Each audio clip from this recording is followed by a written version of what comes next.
Hello and welcome back. On today's video I want to attempt to clean some brass.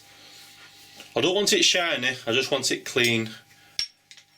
I've acquired 2 brass golf putters because I want the metal for a project. I just want to clean the metal up. I've already tried cleaning a bit of brass with a Silic Bang, but as predicted, because it's an acid, it's just sucked all the zinc out of the brass alloy, left the copper. Well, it's only slightly left the copper. You could buff that off if you want, but it's not really what I'm looking for. So, I found an old recipe and an old book that I bought a while ago. The Harmsworth's, that's a good name, isn't it? Harmsworth's Household Encyclopedia, which is like your 1940s, 1950s internet. It covers absolutely everything you can imagine, and there's about 6 or 7 volumes. It has such things as mushroom cakes, and on the next page, hand scraping metal bearings. Now how's that? I told you it covers everything. Mushroom cakes and hand scraping bearings. Anyway, I'm getting overexcited. In here, it has a recipe for cleaning brass. It calls for ammonia, which is quite hard to track down these days, and soap flakes. 1 bar of soap, 1 Stanley knife, gives you soap flakes. Hopefully.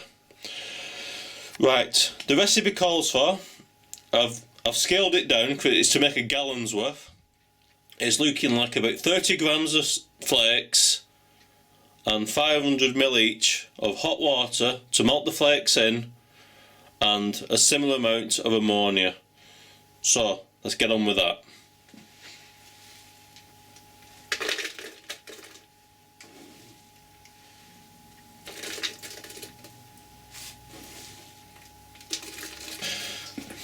Hot water. I need to get the kettle back, or I'll be in hot water with the missus.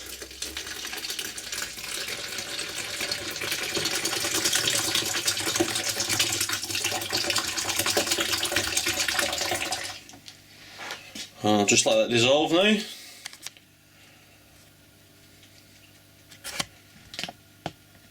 Right, so I'll just set the kettle back.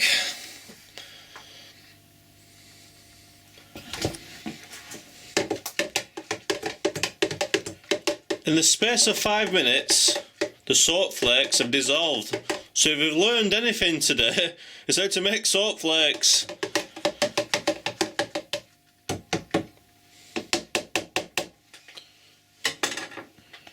Now I need to add the ammonia.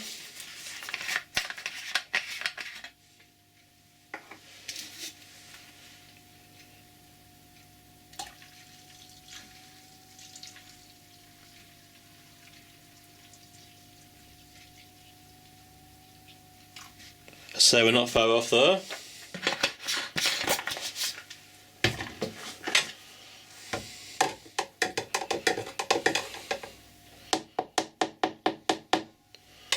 Lovely.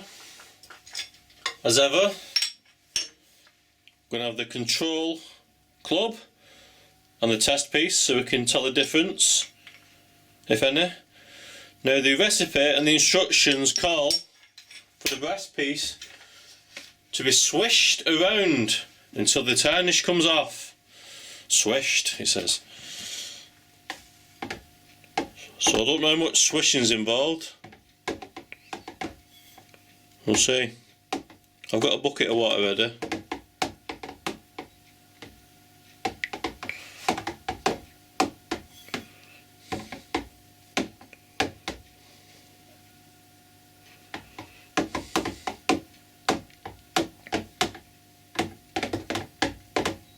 I don't think it's ideal to leave it in for more than a minute, because I believe ammonia can attack the brass, get into the pores of it.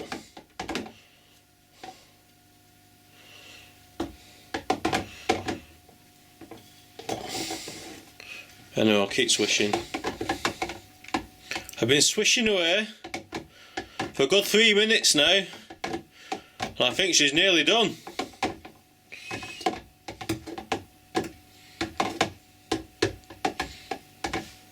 Advise doing this outside on a well ventilated area because it's a bit stinky.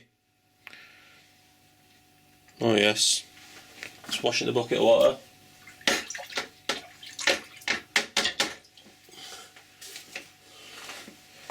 Dry her off.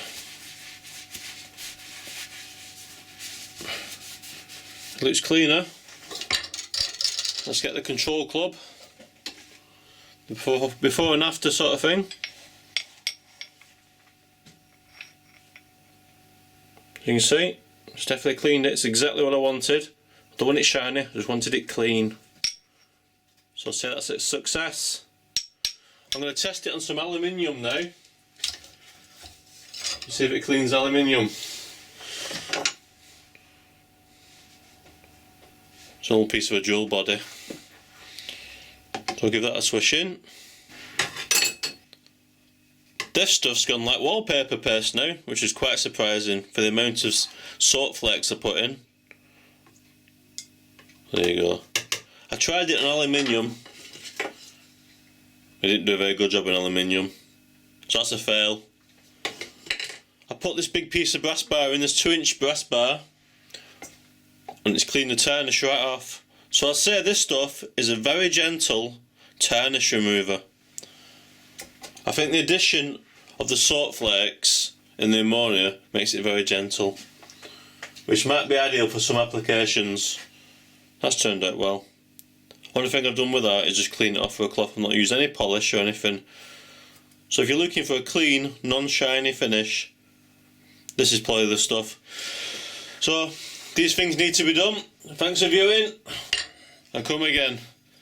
I'm going to bed. Thank you and good night.